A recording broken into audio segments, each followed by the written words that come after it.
ನೋಡಿ, ಸಾಮಾನ್ಯ ನಾವು ಯಾವಾಗಲೂ ಹೇಳ್ತಾ ಇರ್ತೀವಿ, ಸಾವು ಅನ್ನೋದು ಯಾವಾಗ, ಯಾರಿಗೆ, ಎಲ್ಲಿ, ಯಾವ ರೂಪದಲ್ಲಿ ಬರುತ್ತೆ ಅಂತಕ್ಕಂಥದ್ದೇ ಗೊತ್ತಾಗಲ್ಲ. ಬೆಂಗಳೂರಿನಲ್ಲಿ ಕ್ರಿಕೆಟಿಗನೊಬ್ಬ ಹೃದಯಾಘಾತಕ್ಕೆ ಬಲಿಯಾಗಿದೆ.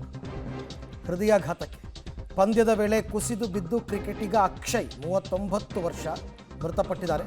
ಬೆಂಗಳೂರಿನ SLSನಲ್ಲಿ ಈ ಟೂರ್ನಿ ನಡೀತಾ ಇತ್ತು ಅಂತ ಗೊತ್ತಾಗಿದೆ. 4 ಓವರ್ ಬೌಲಿಂಗ್ ಮಾಡಿದ್ರಂತೆ ಅಕ್ಷಯ್. ಕ್ರಿಕೆಟಿಗ ಸುಸ್ತು ಅಂತ ಕುಳಿತ ಕಡೆಯೇ ಕುಸಿದು ಬಿದ್ದು ಸಾವನ್ನಪ್ಪಿರ್ತಕ್ಕಂಥ ಘಟನೆ. ಹೃದಯಾಘಾತಕ್ಕೆ ಕ್ರಿಕೆಟಿಗ ಬಲಿ. ಹೇಳೋಕ್ಕಾಗಲ್ಲ ಯಾವ ಟೈಮಲ್ಲಿ ಏನು ಅಂತ.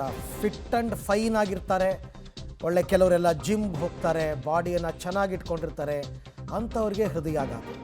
ಇತ್ತೀಚಿನ ವರ್ಷಗಳಲ್ಲಂತೂ ಹೃದಯಾಘಾತ ಅಂತಕ್ಕಂಥದ್ದು ಯಾವ ವಯೋಮಾನದವ್ರಿಗಾದರೂ ಬರ್ಬೋದು. 8ನೇ ಕ್ಲಾಸ್ ಹುಡುಗ, 9ನೇ ಕ್ಲಾಸ್ ಹುಡುಗ, 10ನೇ ಕ್ಲಾಸ್ ಹುಡುಗಿ, ಹೀಗೆಲ್ಲ ಓದ್ತಿರ್ತೀವಿ ನಾವು. ಈಗ ನೋಡಿದ್ರೆ ಕ್ರಿಕೆಟಿಗ 4 ಓವರ್ ಬೌಲಿಂಗ್ ಮಾಡಿದ್ದಾರೆ. ಕ್ರಿಕೆಟಿಗ ಅಂತಂದರೆ ಅದನ್ನು ಪ್ರೊಫೆಷನಲ್ ಆಗೇ ತೊಗೊಂಡಿರ್ತಕ್ಕಂಥ ವ್ಯಕ್ತಿ. ಸೊ ಹೀಗಿರಬೇಕಾದ್ರೆ ಆತ ಕುಸಿದು ಬಿದ್ದು ಸಾವನ್ನಪ್ಪಿದ್ದಾನೆ ಅಂತಕ್ಕಂಥ ಮಾಹಿತಿ. 39 ವರ್ಷ ವಯಸ್ಸಾಗಿತ್ತು. ಹೇಳೋಕ್ಕಾಗಲ್ಲ. ಆರೋಗ್ಯ, ದೇಹದ ಒಳಗಡೆ ಆರೋಗ್ಯ ಹೇಗಿರುತ್ತೆ ಅಂತಕ್ಕಂಥದ್ದು ಮೇಲ್ನೋಟಕ್ಕೆ ಗೊತ್ತಾಗಲ್ಲ.